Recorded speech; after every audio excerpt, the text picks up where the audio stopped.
Green energy से, जिसमें काफी सक्सेस भी उनको मिल रही है, जिसके बारे में हम डिटेल में आगे बात करेंगे। अगर हम बात करें यहां पर good time should start now, why we are saying, क्योंकि यहां पर डेप्ट को रिस्ट्रक्चर करने की बातें चल रही हैं। देखिए, इससे होगा क्या, जो अभी चैलेंजेस हैं इनके पास में, सबसे ज्यादा प्रॉब्लम है रेवेन्यू तो जनरेट हो रहा है, बट ज्यादा हिस्सा उसका डेप्ट को पेमेंट में चला जाता है, तो इसलिए कंपनी का कैश फ्लो नेगेटिव रहता है। इस वजह से इन्होंने डेप्ट रिस्ट्रक्चरिंग की बात की है। अगर हम बात करें इस, अगर ये सक्सेसफुल हो जाता है तो लेटर स्टेज में बहुत बढ़िया फ्यूचर रहेगा इनके पास में। इन्होंने बात शुरू कर दी है लेंडर्स के साथ में, जो इनके पास में टोटल बोरोइंग है 1351 करोड़ की, वो उसको रिस्ट्रक्चर करने की बात कर रहे हैं। 4 प्राइमरी लेंडर है जिनके पास में जो प्रिंसिपल अमाउंट है वो 304 करोड़ का है। सबसे पहला यस बैंक 83 करोड़ के आसपास उनके पास है। फिर लक्ष्मी विलास बैंक 115 करोड़ का, एक आईडीबीआई बैंक 42 करोड़ का, और एक्सिस बैंक के पास 62 करोड़ का उनका अप्रूवल है। अब यहां पर जब ये शुरुआत हो जाएगी इसकी, तो जो डेप्ट के साथ में इंटरेस्ट पे करना पड़ रहा था, वो एक्चुअली उनके पास में नए सोर्स ऑफ रेवेन्यू की तरह से एक अच्छी अर्निंग शुरू होगी। इन्होंने यहां पर बात की है कि जो करंट प्रोजेक्ट जो उनके चल रहे हैं India as well as international में, वहां पर उन्होंने करीब 6000 मेगावाट के ऑपरेशन जनरेशन एसेट्स को क्लोज कर दिया है, जिसके चलते हुए उनको पैसा मिलेगा। और ये यहां पर अब डेप्ट रिस्ट्रक्चरिंग की भी बात कर रहे हैं। जो अभी 3 कोल फायर बेस्ड प्रोजेक्ट हैं चल रहे हैं अभी, यहां पर उनका भी अच्छा काम चल रहा है, और गैस फायर प्रोजेक्ट में भी एक प्रोजेक्ट उनका एक्टिव है। इसके साथ में 12 प्रोजेक्ट जो हैं हाइड्रो इलेक्ट्रिक पावर के हैं, 6 उनमें से अरुणाचल प्रदेश में। तो इस हिसाब से उनके पास में काफी अच्छी वाइड स्प्रेड पोर्टफोलियो है। उनकी प्रॉब्लम शुरू हुई थी कि उन्होंने अपना जितनी बड़ी चादर थी उससे ज्यादा पांव फैलाने शुरू कर दिए थे, और उनकी कंपनी का जो डेप्ट था वो स्पाइरल हो गया। देखिए, 300 करोड़ को 1300 करोड़ होने में एक दिन नहीं लगते हैं। वहां पर उनकी प्रॉब्लम में शुरू हुई थी, और यहां से अब वो उसी प्रॉब्लम को रिवर्स करने की कोशिश कर रहे हैं। अगर फंडामेंटल देखा जाए कंपनी का, तो 1360 करोड़ की कंपनी है अभी यहां पर। और अगर इनके आप डेली एवरेज देखें, तो हमने 20 दिनों का एवरेज निकाला है, 3.1 करोड़ शेयर हैंड एक्सचेंज होते हैं, जिसमें से 1.4 करोड़ हैंड जो है शेयर डिलीवरी होती है। तो करीब करीब 50% की डिलीवरी होती है, जो कि एक स्मॉल कैप के रेफरेंस में काफी रीजनेबल एक्सपेक्टेशन है। यहां पर डिलीवरी वॉल्यूम ज्यादा रहता है, ट्रेडिंग कम होती है क्योंकि छोटा स्टॉक है। अब अगर हम शेयर होल्डिंग पैटर्न की बात करें, तो देखिए, इनके पास में प्रमोटर के पास में तो कम होल्डिंग है ही, 10% के आसपास, 9% के आसपास। एफआईआई ने 2%, डीआई ने 4%, सबसे ज्यादा यहां पर पब्लिक, आप और हम जैसे लोगों के पास 84% के आसपास होल्डिंग है इस शेयर में। तो एक रेड फ्लैग हमारे चैनल की तरफ से। देखिए, जो वीक हैंड्स थे वो अब बाहर निकल गए हैं। एचडीएफसी के प्लेज शेयर थे, उन्होंने सारे शेयर बेच दिए अपने, जिसके चलते हुए करीब 6.25 करोड़ शेयर बिक गए हैं, और ये इन्होंने 4.7 करोड़ 7 रुपए के आसपास के यहां पर उसको बेचा था। प्लीज यहां पर समझिए कि दोनों भाइयों की जो लड़ाई चल रही थी वो खत्म होने के बाद में जब डिस्ट्रीब्यूशन हुआ, तो यहां पर डेप्ट ज्यादा होने की वजह से अनिल अंबानी के सारे एसेट्स जो है वो फेल होने लगे थे।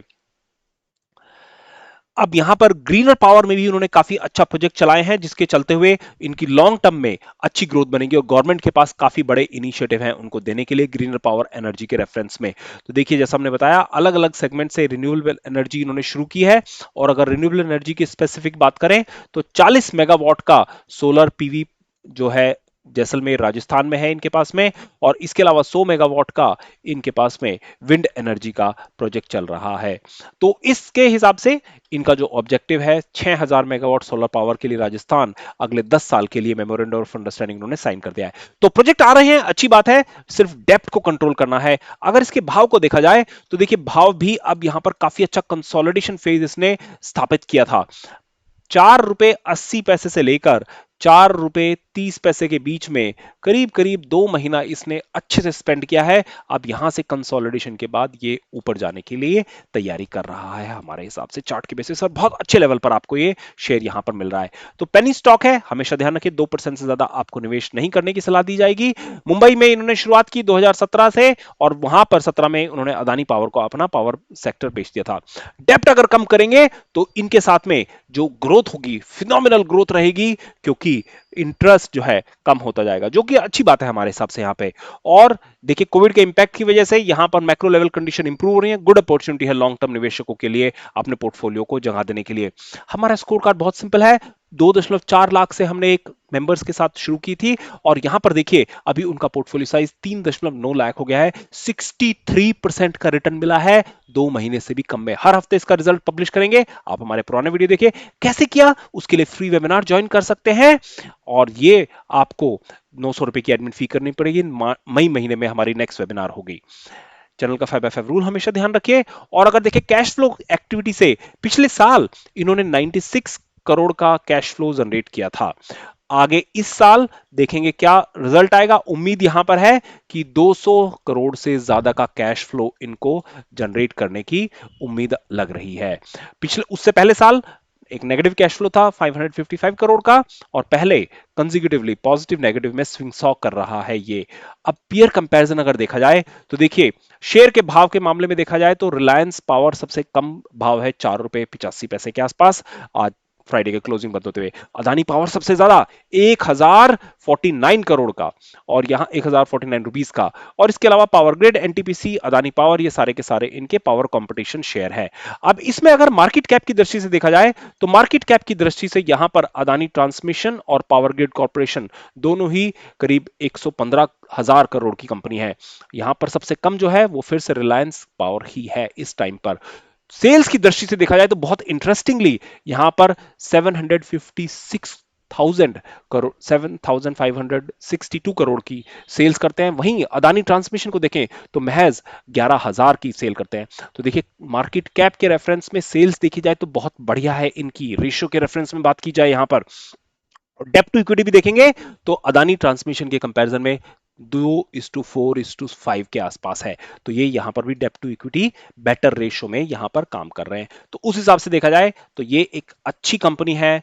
पेनी स्टॉक अच्छा है, आप चाहें तो उसको बाय कर सकते हैं। 3 स्टैगर्ड मैनर में खरीदना है। पहला लेवल करंट मार्केट प्राइस पर, दूसरा लेवल 4 रुपए के आसपास और एक कैश रखिएगा 3 रुपए 50 पैसे के आसपास। कभी नीजक मार्केट रिएक्शन आए तो उसमें आप उसको खरीद सकते हैं।